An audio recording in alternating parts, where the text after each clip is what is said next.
cutting your sets to start your shingles, you always offset them 6 inches.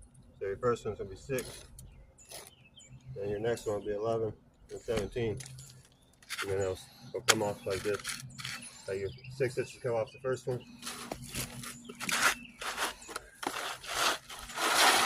Off your first set, cut the 6 inch off.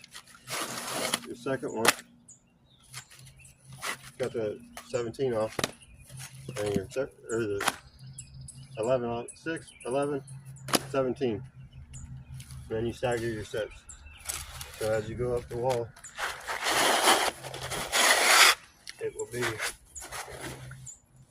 a full shingle,